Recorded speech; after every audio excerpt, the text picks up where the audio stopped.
So itong 4Ps, hindi po ito tulad ng ibang mga social amelioration programs ng DSWD. Dahil nakabase po ito sa isang batas, programa po ito. That is correct. Ang layunin nito ay maiangat mula sa kahirapan yung mga benepisyaryo. Tama. Maitawid sila Maitawid. mula sa kahirapan. Okay. So maitawid mula sa And to kahirapan. break intergenerational poverty. So napakahalaga na hindi dapat naaantala ang pagbibigay ng benepisyo sa kanila. That's correct, Mr. Chairman. Dapat yung matatanggap nila buwan-buwan, natatanggap nila yung assistant na dapat matanggap nila, natatanggap nila.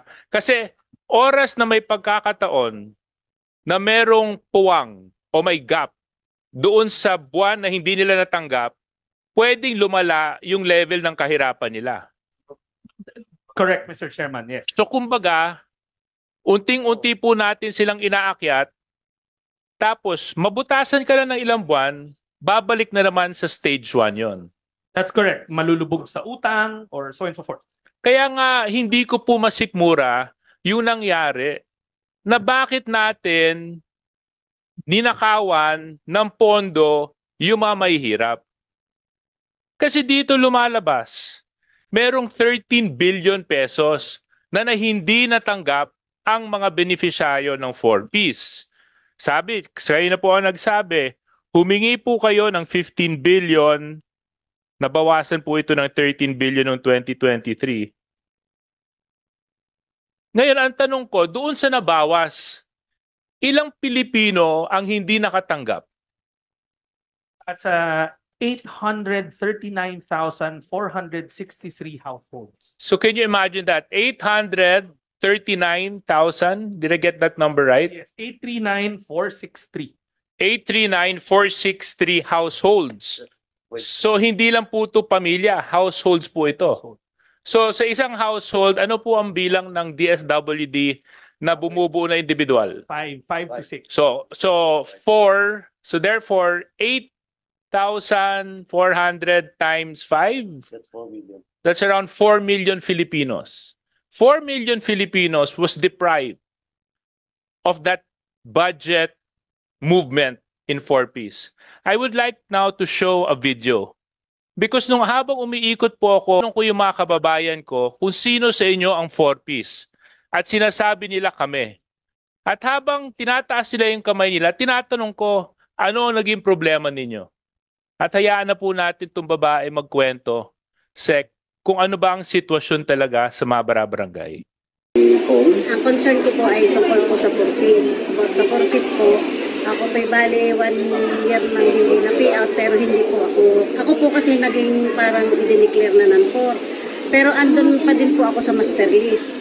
Hindi po tulad nung mga first na nag-non-4 na natanggal talaga sa master list. Pero kami po'y bali, ilan din po kami na non-4 na nasa master list na hanggang ngayon po hindi pa kami nakakapiyak. Sinusunod po yung mga Anyway, so Ang akin po natatandaan ay si Amalia. Ang pinaka-ud nitong kwento ng babae, Ayun po magkatanda, tatlo simple. lang po kayo na Dati yung 4Ps beneficiary, tapos hindi niya alam kung bakit siya biglang na-delist sa na-declare listahan. na non-poor pero paglabas Habang ng mas patuloy na tumatanggap, yung mga kasamahan niya sa barangay.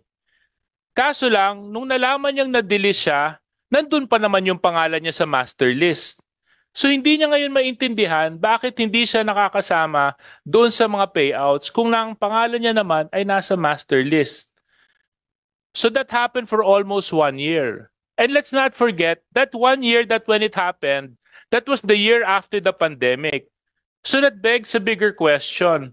How were people expected to come out of poverty coming from a pandemic?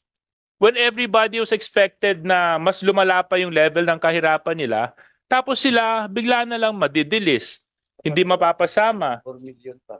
Tapos may 4 million pang hindi natin nabigyan.